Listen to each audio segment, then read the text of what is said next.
Record before this court establishes what the law now formally recognizes, that you are innocent.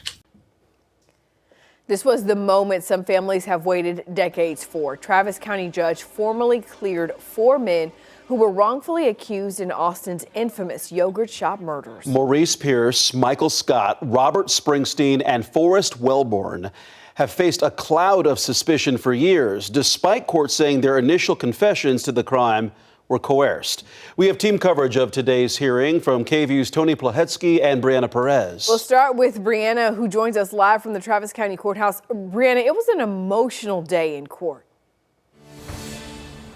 Yeah, that's right, Mark, Ashley. It was a packed courtroom this morning. Many walked out with tears in their eyes after this hearing, and it detailed what these men and their loved ones say they have been dealing with all of these years. Now, Forrest Wellborn and Michael Scott sat in the courtroom as prosecutors began by opening their statements, saying today it's their turn to take responsibility.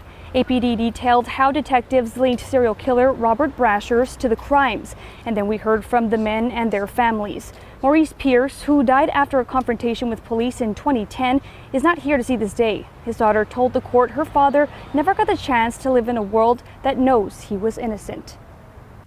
Daddy, you have your name back. The world finally hears what you were trying to say all along. Daddy, I love you. After the hearing, Travis County District Attorney Jose Garza addressed each of the men and their families one by one, formally apologizing for how this case affected their lives. You were wrongfully accused and you are innocent. And I am so sorry for the role that our office played in that tragedy. I hope that this process and any process that comes after affords you the peace and the freedom that you deserve. An attorney for Michael Scott says they are considering filing a lawsuit in federal court and pursuing restitution for the men and their loved ones. In downtown Austin, Brianna Perez, KVUE News. Just emotional to hear all of that, Brianna. Thank you. Now let's bring in senior reporter Tony Plahetsky into the conversation. Tony's been covering this story for decades. So Tony, as you watch this, what stood out to you the most about this hearing today? In many ways, it was a dark day, but it was also a day of hope. And I say dark because for hours, we heard missteps by Austin police investigators and prosecutorial decisions that essentially railroaded these 4 men. But at the same time, hopeful insofar as providing what attorneys for these men and their families have said were some relief, but also accountability. They wanted this public display of all of the information, to lay bare all of the information to stop something like this or to prevent something like this from ever happening again. You've had the opportunity to talk to some of these men, and you spoke to 2 of them before the hearing. Talk to us about what they had to say about all of this.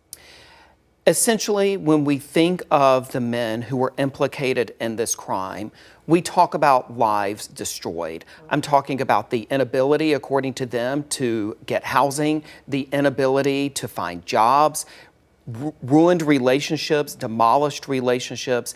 And so they brought decades worth of feelings and frankly despair to the courtroom today and express that either directly as Michael Scott, one of the defendants, did, but also the family members and attorneys for the other 3. So many opportunities were interrupted by this whole case for these men. And we heard from Maurice Pierce's daughter, who said that he never got to experience a life without having this cloud of suspicion. That is just very poignant there. Tony Diaz briefly spoke about the restitution for this men and their families. So what could that actually look like in reality? So in reality, it could look like a civil lawsuit against possibly both the city of Austin and Travis County. The city of Austin, because it was its police department that implicated the 4 men initially, but also Travis County prosecutors were the ones who took the case to court and obtained convictions against 2 of the men. I do want to say, though, that the attorneys that I've been talking to who are representing the men say they have been focused on this day. This day that occurred has been at the forefront of their mind, and any sort of filing of a lawsuit would come at some point in the future.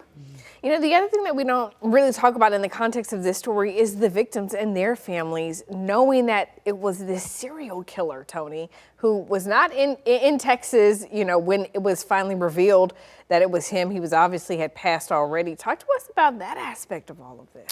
For the family members of these 4 young women who are, of course, at the center of what happened, this has been, in many ways, another heartbreaking development for them. They will tell you that with each big development, significant development, it prompts them and causes them to have to relive the tragedy. A tragedy, and I just want us to think about this, that they have lived with in a fresh way, day after day, for 34 long years. Yeah, it is heavy for so many people, all the families involved. And we got just a true sense of the ripple effects today. Yeah. Hopefully this brings closure to those men out there. Indeed. And their families. Indeed. All right, Tony, we thank you for that.